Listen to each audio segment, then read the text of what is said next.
Bonjour à tous, j'espère que vous allez excellemment bien. Aujourd'hui on se retrouve pour parler cyclisme, pour faire la présentation de la Flèche Brabançonne. On va parler de la présentation masculine et féminine comme d'habitude quand on a deux courses le même jour. On va revenir donc sur le parcours, sur les favoris, également sur la liste de départ, et bien entendu le programme télé, que ça soit pour la France mais également pour la Belgique. Allez, n'hésitez pas à vous abonner à la chaîne, à réagir dans les commentaires, à mettre un pouce bleu, à partager la vidéo sur les réseaux sociaux, notamment auprès de vos proches. Je pensais que ça peut les intéresser.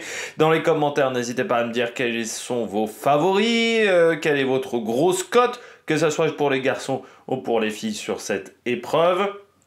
Si vous avez les moyens, vous pouvez me soutenir mon travail en faisant un super thanks, ça se passe dans les commentaires. Je rappelle également que la liste de départ est dans la description de la vidéo.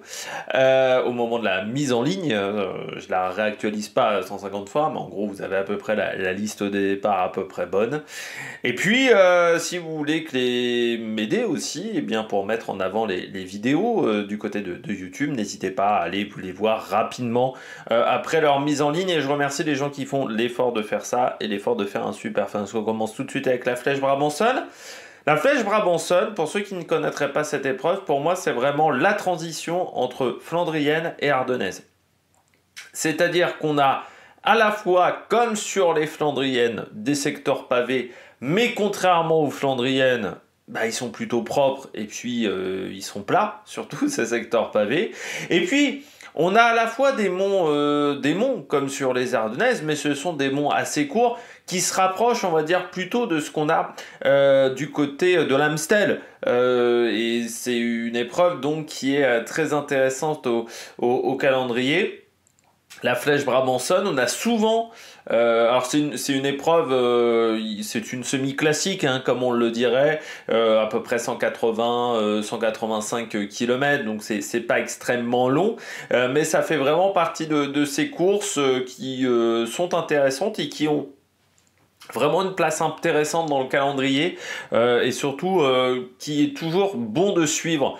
C'est pas forcément la course de l'année, mais quand vous allez regarder la Flèche Brabançonne, vous n'allez pas forcément passer un mauvais moment. Il y a des courses où on sait quand on les regarde, bon, on les regarde parce qu'elles sont prestigieuses dans le calendrier, mais est-ce qu'on passe un super moment en les regardant? Pas vraiment. La Flèche Brabançonne, c'est pas forcément l'épreuve la plus prestigieuse du calendrier. Par contre, il y a souvent des surprises parce qu'on n'a pas toujours une très grosse liste de départ. Donc ça permet, on va dire, à des seconds couteaux de s'exprimer en étant leader, ce qui n'est pas toujours le cas, même si cette année la liste de départ est plus intéressante. Et puis encore une fois, ce mélange ardennaise et flandrienne, alors c'est quand même plus une ardennaise qu'une flandrienne, et bien c'est toujours très intéressant. Particularité de cette course en cette année 2025, nouvelle place au calendrier. Avant elle avait lieu le mercredi avant l'Amstel. Cette course a été déplacée le vendredi avant l'Amstel. On a mis à sa place le Tour du Limbourg. Beau final en passant du côté du Tour de Limbourg. Enfin, un gros sprint de Milan Fretin si vous ne l'avez pas vu. Et encore un problème de coureurs qui ont décidé de sauter un trottoir avec une barrière qui était également pas très bien mise. Mais bon, les coureurs qui ont décidé de sauter le trottoir, et à un moment, c'est un peu problématique quand même. Donc voilà, nouvelle place au calendrier. Je pense, dans l'idée, dans les années à venir, c'est de se rapprocher de l'Amstel pour que les coureurs qui fassent l'Amstel et cette course-là en amont, parce qu'on sait que parfois vous avez des coureurs qui font l'Amstel mais qui ne font pas les autres classiques ardennaises, parce que c'est trop compliqué pour eux. Donc ça peut leur permettre, voilà, d'avoir ces deux courses proches l'une de l'autre, qui, je rappelle aussi, l'Amstel a désormais le même organisateur, Flanders Classic. C'est vrai que jusqu'à l'an dernier, l'Amstel c'est un organisateur qui ne faisait que l'Amstel. Désormais, c'est Flanders Classic qui a repris l'organisation. Donc c'est peut-être ce qui a valu ce changement de calendrier du côté de la Flèche Brabançonne. Eh bien, je crois que nous avons tout dit. Nous allons tout de suite regarder la présentation du parcours. On commence avec le parcours homme. Vous allez voir que le parcours féminin est assez proche.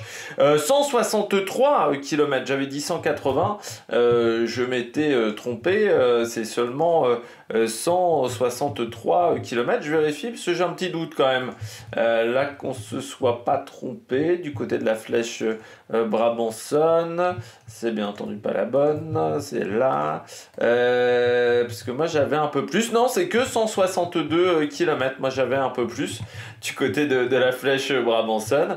Alors du côté du parcours, eh bien en barre de Beersel, je pense qu'on ne doit pas être très loin du côté de la prononciation, du côté de Overijse.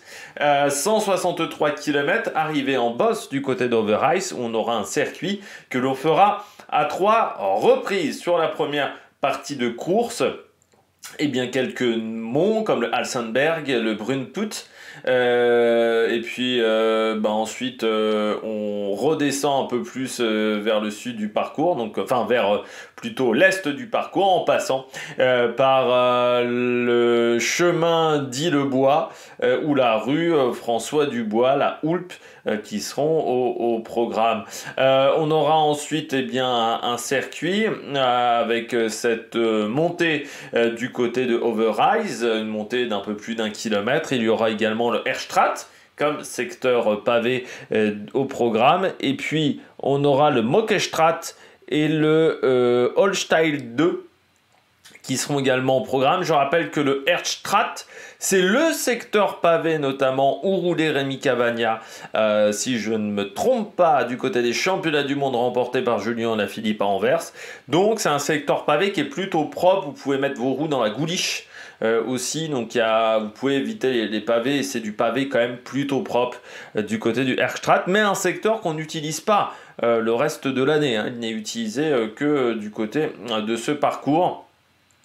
Comme la plupart des monts, hein, qui ne sont, tous les monts au programme ne sont pas utilisés par d'autres épreuves importantes du calendrier. On regarde le parcours féminin, donc vous voyez le circuit final très dense, hein, donc avec 2 monts à l'intérieur, même 3 si on compte la montée d'Overijse, et ces 3 secteurs pavés, donc tout ça en une vingtaine de kilomètres, donc ça fait un parcours très dense sur la fin de course.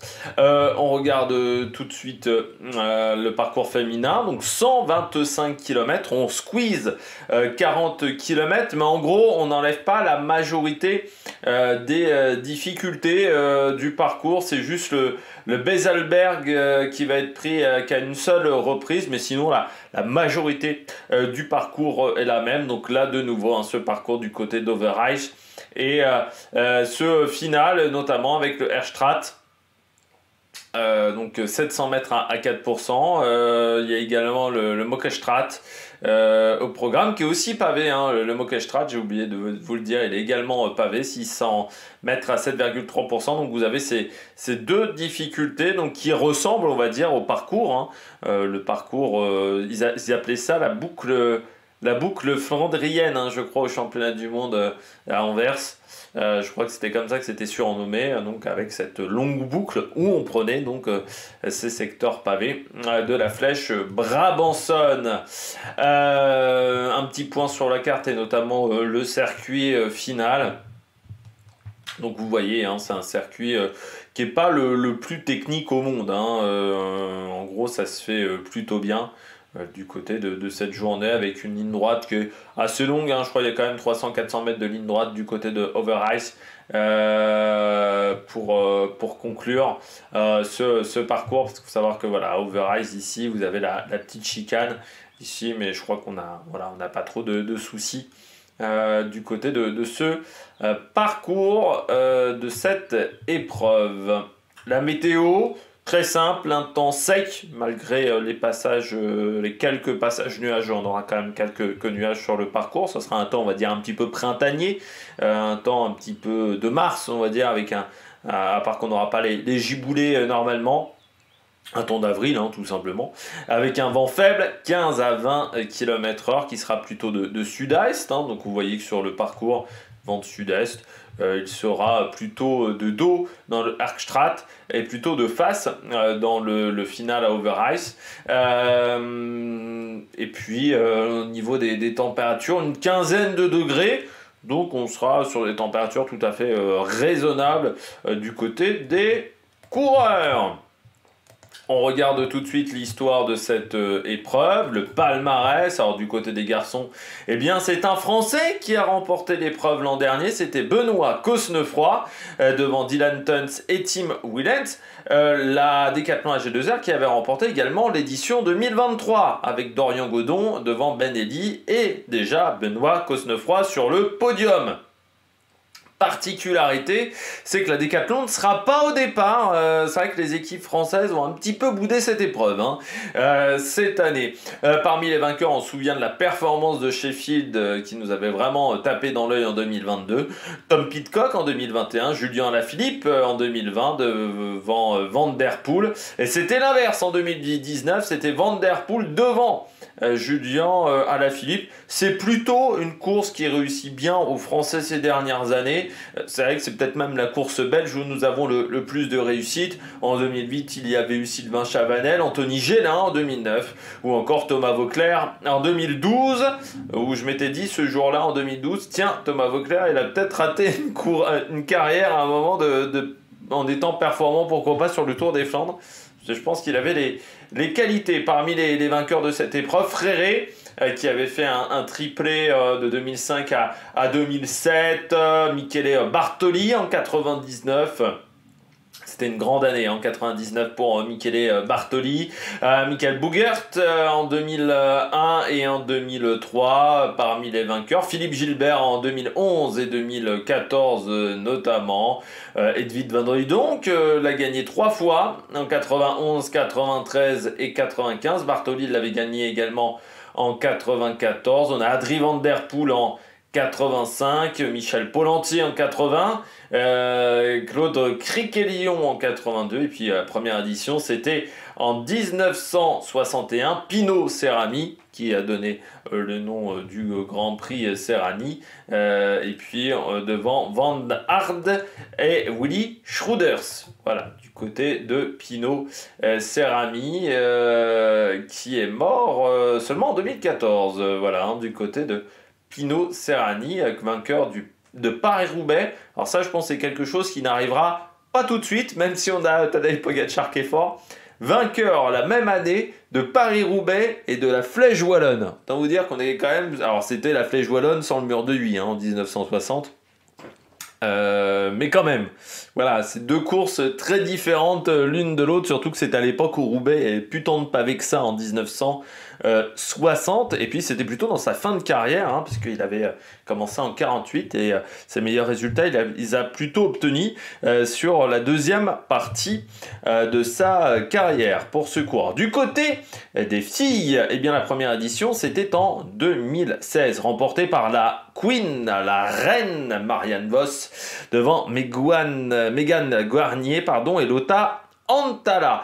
On a ensuite eu Annette Edmondson en 2017, Marta Bastianelli en 2018, Sophie De Wust en 2019, Grace Brown en 2020 qui a pris sa retraite, la championne olympique du contre-la-montre du côté de Paris et championne du monde également. De la spécialité en titre, parce que même si elle est à la retraite, c'était son titre. Ruth Edwards en 2021, Demi Vollering 2022, Sylvia Persico devant Demi Vollering et Diane Lippert, Longo Borghini, elle s'était imposée en 2024, devant encore une fois Demi Vollering, et Alexandra Mendy, donc Vollering était sur le podium des 4 dernières éditions. Et oui, le problème, c'est qu'elle ne sera pas au départ de cette édition 2025. La stratégie du côté de cette épreuve, ça va jouer dans le dernier tour. Je pense qu'on n'aura pas de... c'est compliqué de lancer un grand coup de loin. Le circuit va être fatigant, va fatiguer les organismes. Ça va rouler fort parce que l'épreuve est courte, 162 km. Donc ça va être très court pour une classique, et je pense qu'on attendra le dernier tour vraiment pour réussir à faire les différences, et il faudra se méfier du côté du parcours. Si on regarde attentivement, c'est vrai que le Mokkestrat peut être l'endroit vraiment où on peut réussir à sortir, surtout que quand on est au Mokkestrat, En gros, on est à une dizaine de kilomètres de l'arrivée. La relance fait mal en plus au sommet du Mokostraat. Il y a encore une petite bosse après le Mokostraat. Donc c'est là où je pense, dans le dernier tour, on arrivera peut-être à faire la différence et à réussir à sortir. Parce qu'après, derrière, c'est dur de s'organiser, c'est dur de revenir du côté du peloton. Hein, il faut le dire, c'est loin d'être évident. On regarde tout de suite la liste de départ, du côté de la liste de départ de cette flèche Brabançonne. Elle est à jour à 15h10. Remco Evenepoel fait son grand retour à la compétition du côté de la Soudal Quick-Step. Il sera accompagné de Ethan Etter et du Pepijn Reinderijk. Du côté de la Alpecin de Koninck, eh bien, on aura le sosie de Mathieu Van Der Poel, Tibor Del Grosso et Quinten Hermans. Du côté de cette formation, Intermarché vient avec Binyam Girmay, et puis on aura également Dries de Potter du côté de la Bahrain Victorious, Nicolo Buratti avec Mathis Paskens. C'est vrai que Mathis Paskens en très grosse cote, ça peut être intéressant, c'est un coureur qui est puissant. Et Vlad Van Mechelen, on aura du côté de la Cofidis Dylan Teuns avec Aimé de Rent et Alex Aramburu qui revient d'Espagne où il était en très grande forme. Du côté de la EF Education Easy Post, Nelson Poles avec Alex Baudin, Marine Vandenberg également au départ. La Visma Leasebike vient avec Wout van Aert ou encore Tige Benoît du côté de cette formation et Perstrand Hagenes du côté de la UAE. On vient avec Narvaez, avec Morgado également ou Florian Vermersch du côté de la Lotto, Cédric Bellens et Milan Menton avec Alex Segart au départ. Du côté de l'Israël, on vient avec Lutsenko, Blackmore ou encore Corbin Strong. La team Flanders baloise vient avec Tom Cleanens et Jonas Gens et Vincent Van Hemelen qu'on avait vu du côté du Grand Prix de la Marseillaise, avec Wagner Bazin, avec Loïc Vliegen, Cyril Desal et qui essaiera de continuer sur la bonne tendance que nous avons vue du côté de la Limbourg Classique avec j'ai oublié le nom de ce coureur avec Pierre Barbier qui c'est Pierre qui est encore coureur. C'est Rodi qui a pris sa retraite, qui s'en est bien sorti. La Q36 vient avec Pidcock et Asparen, avec également Fabio Creston, donc on vient avec la belle équipe. La Tudor vient avec Matteo Trentin et Yanis Boisard. Du côté de la Unibet, on vient avec Johan Bloem, Axel Luens ou encore Adam Tupalik. Dommage qu'on ne soit pas venu avec Lucas Koubis, parce que ça m'aurait intéressé de voir ce qu'il aurait pu faire sur ce type de parcours. La Total Energy avec Alexis Brunel, Mathieu Bugor-Godot ou encore Alexandre Delettre. Du côté de la Uno X, on vient avec Andreas Leknesund, Frédéric Vernes ou encore Stian Fradheim, vainqueur du Grand Prix de Vitré, de la route à Delhi de Vitré. La Cara Rural vient avec Yuri Letao ou encore Alex Molnar. Du côté de la Kern Pharma, on vient avec Marc Brustenga, Inigio, Elo Zegui, encore Galvan, pardon, et Pao Mikkel, je vais y arriver. Et puis il faudra se méfier du petit Matt Zenzel. Et puis la Novo Nordisk qui vient avec Mathias Kopecki. Lui, il faudra s'en méfier également du Tchèque, toujours très intéressant. C'est le coureur le plus intéressant de cette formation, comme je le dis toujours.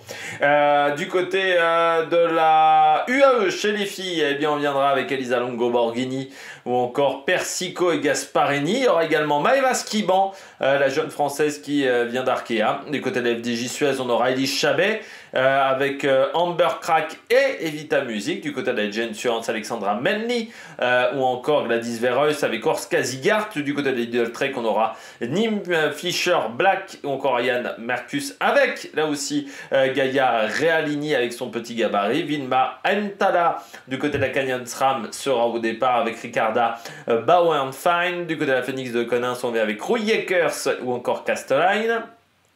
Du côté de la Live Alula, on vient avec Laetitia Paternoster ou encore Rosemane Gagnon. La Movistar vient avec Kate Ferguson ou encore Paola Patigno.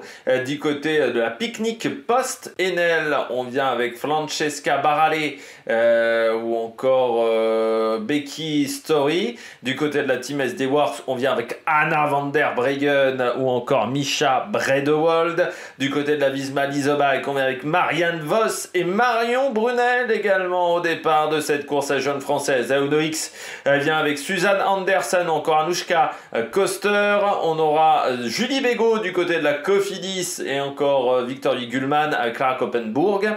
Du côté de la EF, on vient avec Faulkner, Jackson ou encore Kim Katzo. Du côté de la Volker Wessel, on vient avec Valérie Demey ou encore Laura Molnar. Du côté de la Wingspace, on vient avec Marina Lyon, Auréla Nerlo ou Marie-Morgane Le Dumpf. La B-Pink avec Linda Ferrari ou encore Mao Kakita, la japonaise des groupes, bien avec Manon de Boer ou encore Chloé Desmet. Du côté de la N4, on vient avec Andrea Alzate et Daniela Campos. La Lotto Ladies vient avec Make Docs ou encore Dina Bowles. Du côté de la Team Coupe, on vient avec Camilla Ranesby ou encore India Granger. La S Cycling Team avec Danique Bram ou encore Grace Lister et puis Liv Wenzel qui doit être la sœur Liv Wenzel de Matt. Je vais vérifier ça tout de suite. C'est bien la sœur. Des fois je me trompe, des fois je me trompe pas. Et puis Arum Italia qui vient avec Affolati ou encore La Bella. Du côté de cette formation, eh bien on regarde tout de suite mes favoris du côté des hommes. Eh bien j'ai décidé de mettre Thomas Pidcock, déjà vainqueur de l'épreuve. Pidcock, sur un parcours comme ça, il est en forme, je pense. Il est frais aussi, il a assez peu couru. Pidcock, contrairement à d'habitude, il ne sait pas taper beaucoup de Flandriennes. Donc il arrivera avec des ambitions pour moi du côté de Pidcock. Et puis comme les secteurs pavés sont plutôt propres, je pense que son déficit de puissance ne sera pas trop un problème. Jonathan Narvaez, alors qu'on a peu vu sur les pavés cette année, mais ça reste Narvaez, un coureur qui est talentueux, donc il faudra s'en méfier. Remco Evenepoel, ouais, même s'il y a les pavés, parce que moi je me souviens en Verse, il était pas si mauvais que ça dans ce domaine-là, Evenepoel. Donc avec lui, il va être très frais. Alors le problème, ça va être de savoir est-ce qu'il va avoir la caisse, mais je dirais que c'est que 162 km. Si ça avait été 190, j'aurais dit oui, peut-être que dans la dernière demi-heure, il va avoir du mal. Là, sur 162 km, je dirais que normalement, il devrait s'en sortir. Et puis Nelson Poles, bah, il a déjà été bon sur à travers la Flandre. Les pavés, ça lui fait pas peur. Les petits monts, ça lui fait pas peur non plus. Donc il faudra s'en méfier. En plus, il retrouvera son grand copain, Wout van Aert. À suivre, Blackmore. Je l'ai trouvé très bon sur le Tour des Flandres, Blackmore, hein, pour un jeune coureur comme ça, sur un terrain qui n'est pas forcément le sien. Donc il faudra s'en méfier. Dylan Tunt, déjà performant sur cette course. Et puis Tibor Del Grosso. Parce que je me dis que là aussi, il y a du talent, vu ce que j'ai vu du côté du Tour du Pays Basque. Du côté de mes favoris chez les dames, eh bien Elisa Longo Borghini qui est tombée. Donc je pense qu'elle a envie de se remontrer avec une campagne des Flandriennes qui n'a pas été au niveau qu'elle escomptait. Anna van der Breggen, parce que là, les secteurs pavés sont assez courts. Et je me dis qu'Anna van der Breggen, elle a envie de montrer à tout le monde que c'est encore la patronne sur potentiellement les Ardennaises. Et puis Faulkner, elle est capable de partir de loin, elle est toujours dangereuse. Et je mets Evita Music, même si je ne sais pas trop comment elle va passer les pavés, Evita Music. Et ça, c'est la grande interrogation du côté de la française. À suivre, Ferguson, Kate Ferguson du côté de la Movistar. Elle, on a vu qu'elle passait bien les pavés. Et puis, c'est court en kilométrage. Donc, ça va mieux se dérouler, je pense, pour elle. Fisher Black du côté de la Lidl Trek, je l'ai trouvé plutôt pas mal lors de ses dernières sorties. Genre, je me dirais qu'il faut se méfier. Et puis Misha Bredewold, parce que l'avantage, c'est qu'on peut jouer plusieurs cartes du côté de la SD Works. Et avec des filles qui regarderaient un petit peu trop Van der Breggen, eh bien, il ne faudrait pas oublier Bredewold. Je rappelle qu'elle a été championne d'Europe. C'était pas sur un terrain tout plat. Ça paraissait plat, mais c'était pas si plat que ça du côté de Misha Bredewold. Le programme télé, eh bien, sur Max pour les filles à partir de 12h30. Il faudra soit aller sur Max, soit aller sur la VRT, où là, ça sera sur l'application à partir de 11h25, donc pour nos amis flamands. Sur RTL, il n'y aura rien. À la télévision, sur Eurosport ou la chaîne L'équipe, il n'y aura rien non plus. Du côté de Max, pour les garçons, ça sera à partir de 15h15. Sur Europe Sport 1 et la chaîne L'équipe, j'allais dire Europe 1, mais non, c'est Eurosport 1 et la chaîne L'équipe, c'est à partir de 15h30, 15h35. Du côté de nos amis flamands sur Sportza, bien sûr l'application à partir de 13h30. Et sur la VRT, donc la télévision flamande, la version flamande de la RTBS, ça sera à partir de 15h. Et puis pour nos amis wallons, eh bien ça sera sur RTL Club, là également à partir de 15h avec une avant-course à 14h45. Et bien nous on se retrouve demain soir pour faire le débrief de cette épreuve. D'ici là, n'hésitez pas à vous abonner à la chaîne, à réagir dans les commentaires, à mettre un pouce bleu. Et puis nous, on se retrouve pour de nouvelles aventures sur Amérique Production. Ciao ciao.